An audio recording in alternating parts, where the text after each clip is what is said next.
Bapak Ibu, saudara kasih dalam Tuhan. Haleluya, kita bersyukur kita sudah siap memasuki weekend lagi hari ini. Setelah sepanjang minggu bekerja dan beraktivitas, saya percaya Tuhan terus memelihara kita. Mari terus semangat dalam hidup ini, karena kita tahu segala sesuatu turut bekerja untuk mendatangkan kebaikan bagi kita semua. Tuhan dalam providensinya sudah menetapkan kita untuk hidup, bekerja, membangun keluarga, dan melakukan banyak kegiatan. Karena itu mengerti kebenaran mengenai providensi Tuhan seharusnya membuat hidup kita tenang dan tentram, karena tidak ada satupun hal yang terjadi dalam hidup kita dan di alam semesta ini yang tanpa sepengetahuan Tuhan. Itu jugalah yang terus masih kita pelajari di sepanjang bulan ini. Dan hari ini kita akan belajar dengan judul Kristus Penggenapan Perjanjian Baru. Kita akan membaca dalam Lukas 22 ayat 20 dalam ayat hafalan kita. Ayat ini berbunyi demikian. Demikian juga dibuatnya dengan cawan sesudah makan. Ia berkata, cawan ini adalah perjanjian baru oleh darahku yang ditumpahkan bagi kamu. Ini adalah peristiwa yang terjadi di mana Yesus melakukan perjamuan malam dengan murid-muridnya. Ini adalah peristiwa satu malam sebelum ia disalibkan. Ia mengumpulkan murid-muridnya, lalu berkumpul di ruang atas, lalu memberikan banyak nasihat, juga wejangan bagi mereka semua dalam menghadapi masa-masa yang sulit, dalam menghadapi penyaliban Yesus. Saudara bisa membaca detail peristiwa dan apa yang mereka lakukan di ruang atas dengan Yesus pada Yohanes pasal yang ke-13 sampai yang ke-17. Nah, salah satu kegiatan yang Yesus lakukan adalah melakukan perjamuan malam dengan melakukan perjamuan kudus, yaitu meminum anggur dan memakan roti. Dan ini dilakukan sebenarnya untuk memperingati hari raya Paskah atau Passover yang memang dirayakan oleh orang Israel setiap tahunnya. Dan oleh providensi Tuhan, pada saat itu tepat Passover terjadi, yaitu pada waktu Yesus disalib, tentunya hari Jumat. Dan satu malam sebelumnya mereka melakukan perjamuan malam.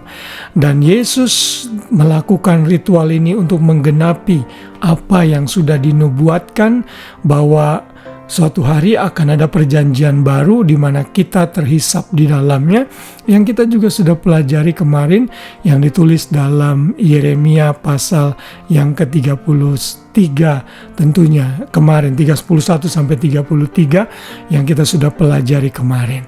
Dan hari ini Yesus dengan jelas menyatakan bahwa cawan yang ia minum adalah simbol mengenai perjanjian baru yang dimeteraikan oleh darahnya. Itu berarti tanpa penumpahan darah Yesus, perjanjian baru itu tidak terjadi.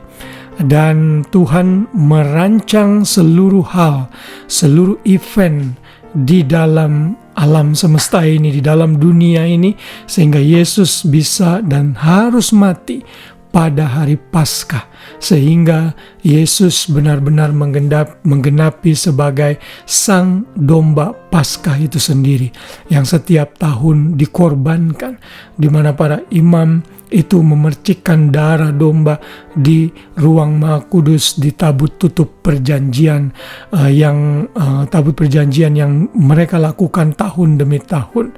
Namun korban itu tidak bisa menyucikan dosa selamanya. Mereka harus melakukan itu berulang-ulang sampai akhirnya setelah Yesus mati di kayu salib, dengan dia berkata anggur itu sebagai cawan dan representasi dari darahnya, sejak saat itu juga perjanjian baru dimulai.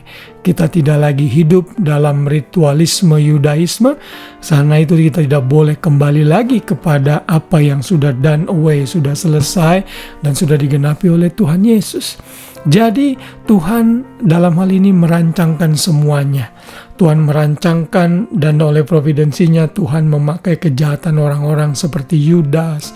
Seperti Pilatus, lalu ahli-ahli agama, orang Farisi, orang Saduki yang berusaha menganiaya Yesus. Tuhan memakai tentara Romawi, Tuhan memakai iblis juga di dalamnya untuk menggunakan orang-orang tertentu untuk menggenapi rencananya. Semua ini menggambarkan satu karya providensi Tuhan yang besar di dalam perjanjian baru bagi kita semua. Sehingga kita sekarang tidak lagi hidup di bawah bayang-bayang kutuk dosa, di bawah ritualisme perjanjian lama yang begitu sulit dan menekan hidup orang-orang yang hidup pada masanya. Dan oleh karena itulah kita patut bersyukur. Karena itu bila saudara belum terima Yesus, terima Tuhan Yesus sekarang. Karena darah Yesus sudah dicurahkan. Ia adalah penggenapan dari perjanjian baru yang sudah dinubuatkan ratusan tahun sebelumnya di dalam kitab Yeremia.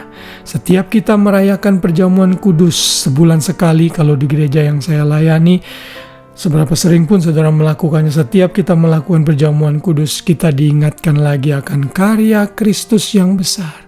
Kita diingatkan lagi akan kasih Bapa yang sudah mencurahkan darahnya bagi kita dan menggenapi perjanjian baru bagi kita. Kita bisa tidur dan beristirahat setiap malam dengan tenang karena kita tahu hidup kita aman di dalam Tuhan, di dunia ini maupun di dunia yang akan datang saat kita bertemu Tuhan di surga kekal. Puji Tuhan, selamat malam dan selamat beristirahat. Biar kasih Kristus menaungi kita semua. Shalom.